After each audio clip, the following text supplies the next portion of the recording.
Welcome back, folks, for this next installment of The Modern State. This is part two of two parts. I am Miss Jennifer Blank, and I will be your guide on this journey.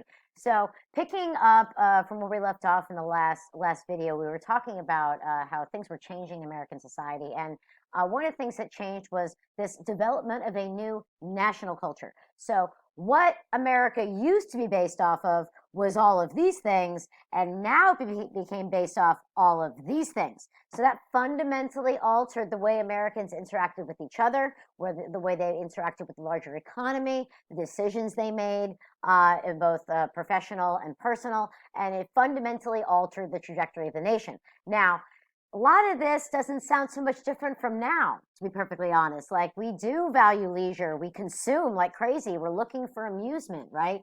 We gratify our own personal desires, and we want more and better possessions. This development of this new national culture has stayed with us. And we can get into a debate in class as to whether or not that's been a good thing when you look at what was there previously versus what we have now. Is it an improvement? I don't know. That's debatable. That's something interesting idea to explore in class. So with this consumer society, now some people benefited much more than others. So these groups did not benefit because they did not have the disposable income to participate in this national culture. So only middle class, very much upper working class families and people were able to participate in this, but blacks, immigrants, lower class families, farmers, they were not able to participate in this new national culture. They didn't have the entry fee. Okay, they didn't have the money to actually participate.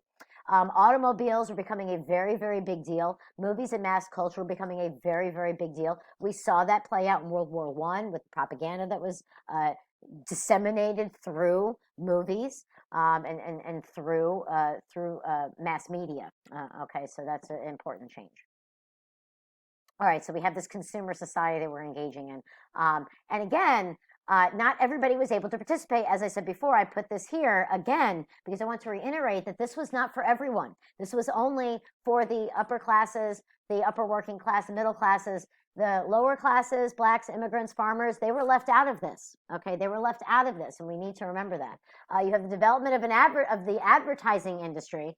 Wow, we could talk a lot about whether or not that's been good for the American public, but that's a story for another day. Women's leisure time actually lessened. They became more responsible for household concerns, and that dominated their life. So women didn't have as many opportunities either with this new national culture, with this consumer society. Automobiles are a huge deal. Okay, so now the assembly line was a big deal. Okay, now look at this, from 12 and a half hours to 93 minutes. You could build a car in 93 minutes from 12 and a half hours. That is a monumental shift, right? And this spurred on the development of several industries. All of these listed down there. You can read that on your own. And hotels originally called tourist cabins. Interesting, right? And we have modified leisure time. So we have the Association of AAA, founded in 1902. You get stuck on the road and you can call somebody and they'll come tow you, right? That's AAA. Tourism expanded and Americans started using the automobile to see the country, see the whole country, right? And this wasn't necessarily possible before. Premarital sex went through the roof because now, instead of having chaperoned walks through a park or chaperoned time with tea or lemonade on the front porch, now they would just go to the cars with no chaperone whatsoever, and you can imagine what ensued. So the invention of the automobile had more impact than just changing the economy, changed our personal lives also. And that's something to note. We have the development of mass media, American movies, magazines, and all of these things that came with it. So the mass media, this is the time when it starts to dominate. And we would see this domination carry through the rest of the 20th century and even into our 21st century now. It became a centerpiece of American culture. So that's important. Radio was huge. So by 1929, 40% of American households owned a radio. And when we get to FDR and the New Deal, you are going to see just how important radio was for people in America with FDR and his fireside chats. But that's a discussion for another video lesson. We get the development of organized sports fans out there. all these different sports started becoming developed, started being developed, right? And now we have whole cultures, a whole culture just surrounding sports in America now. But this is the time when they really started organizing themselves and became a big deal, because we had all this leisure time now. We wanted to amuse ourselves. So redefining the American identity. Uh,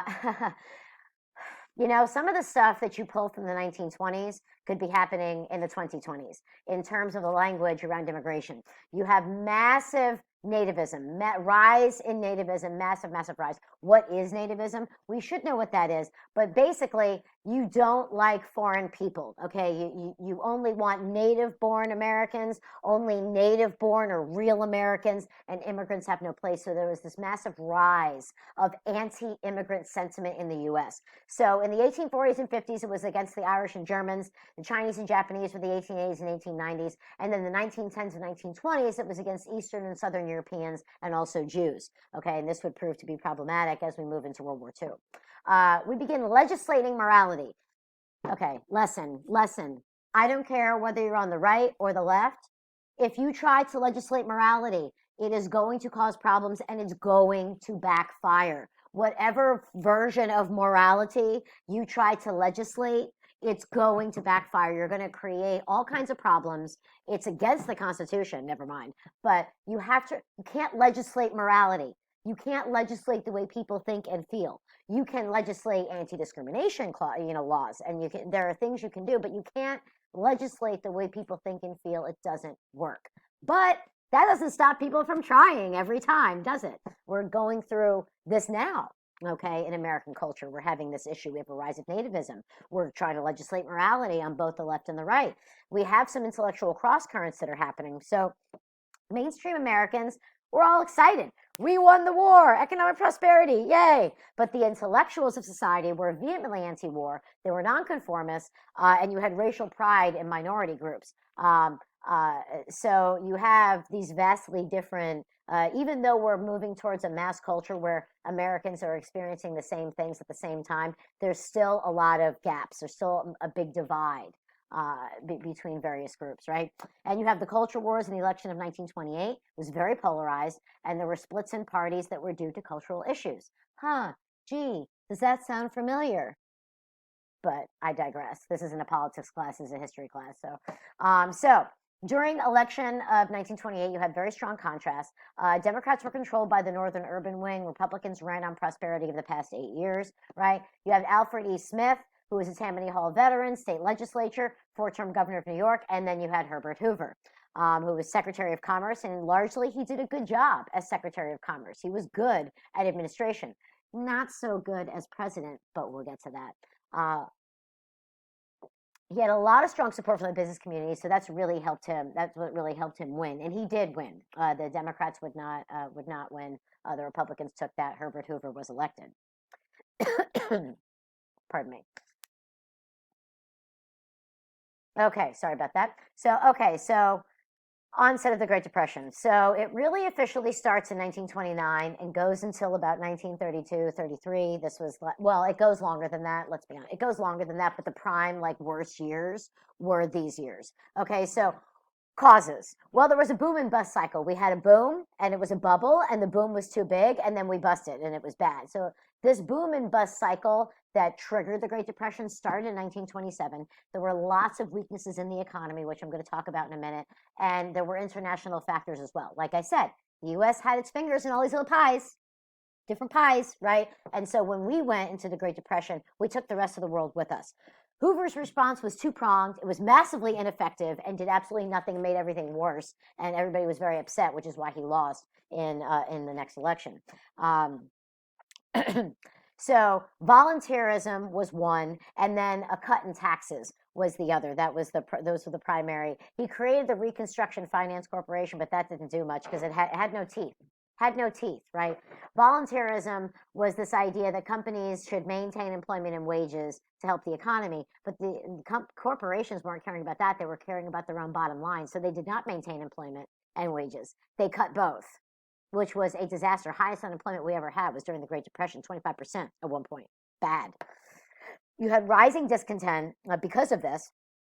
There were violence, there were strikes, there was civil disorder, the trouble with veterans, the bonus army, as they're called. All these veterans showed up to collect their pensions and they marched on Washington. It was a political and PR disaster for Hoover. So Hoover got destroyed, he got hoovered, and Franklin Delano Roosevelt won on a campaign slogan of change.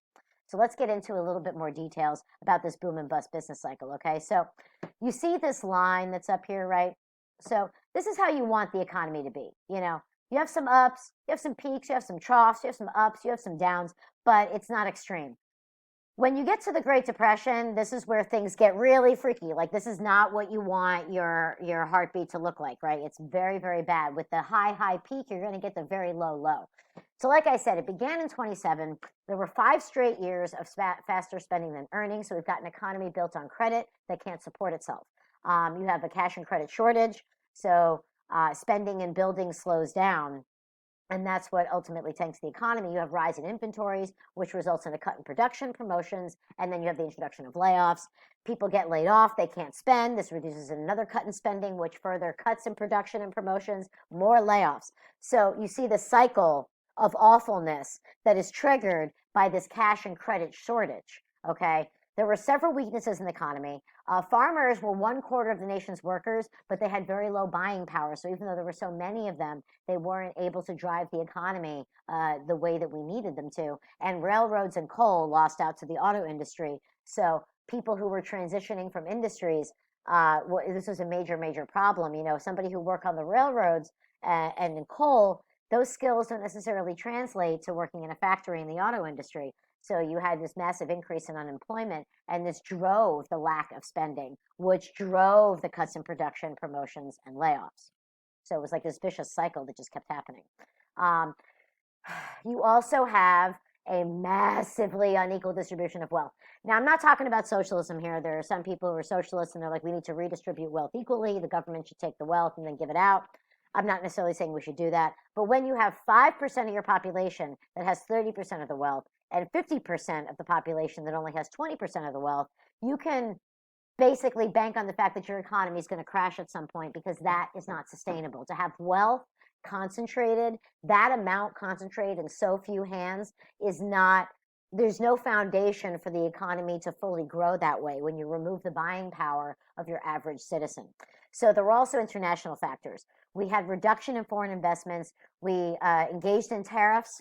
So we had a tariff war, a trade war with Europe. We abandoned the gold standard. And like I said, our involvement in other nations' economies, this resulted in the worldwide spread of the Great Depression. Everybody was caught up in it. Of course, consequences of all of this foolishness, onset of the Great Depression, the worst economic crisis in history. So Hoover did respond, but his response was not large enough to combat. Like he didn't do enough. It's like trying to bail out a boat with a bucket, right? With just a little 12-gallon bucket and you're trying to bail out a ship. It's not enough. Yeah, you're removing some water, but you're not removing enough to save the ship. The ship's going to sink. It's just too much water. And I talked about this already. The Reconstruction Finance Corporation it provided federal loans to different industries and companies, but it didn't distribute enough money to make significant effect. It wasn't, like I said, nothing that Hoover did was enough. Okay, just of course, then he cuts taxes and then increased them. So that was a recipe for disaster. But so all in all, he tried, but he didn't try hard enough. And it resulted in the Great Depression. So, like I said, we have civil disorder. I mentioned this earlier, the Bonus Army March. Bankrupt people fought sheriffs and bank agents that were attempting to reclaim their foreclosed property. Farm holiday cut off supplies to urban areas, so people were starving. They couldn't get food. You have striking employees of various industries, but they were stopped by the National Guard, who were called in the National Guard to put it down. Work strikes for wage cuts, right? And we had rent strikes against landlords. There were massive problems. This was really, the Bonus Army March was a really bad time for Hoover. Like, he did not handle that right. He let MacArthur send in troops, and they got on tape attacking and harming veterans, which is just bad PR. Like, you never want to be on tape harming veterans. It's not a good move. You shouldn't be harming veterans anyway, but Okay, so like I said, Hoover got Hoover. The programs were not enough. Bad PR, he couldn't overcome it, and he actually was a terrible communicator. He was a decent administrator when he was secretary of the when he was a cabinet secretary, but as president, he didn't do a very good job. FDR won in a landslide. He had excellent public speaking abilities. He had previously successful government service, and he portrayed himself as a man of the people. He was not a man of the people. He was part of the elite. He was part of the wealthy, but people believed him when he said, "I'm with you. I feel you. I'm gonna, save the nation." They felt that, and so they voted for him. In this particular election, third parties were not much of a factor. It was pretty much Hoover versus FDR. Third parties really stayed out of this one. So that is the end of the modern state. I hope you learned what you needed to, and I will see you in the next video.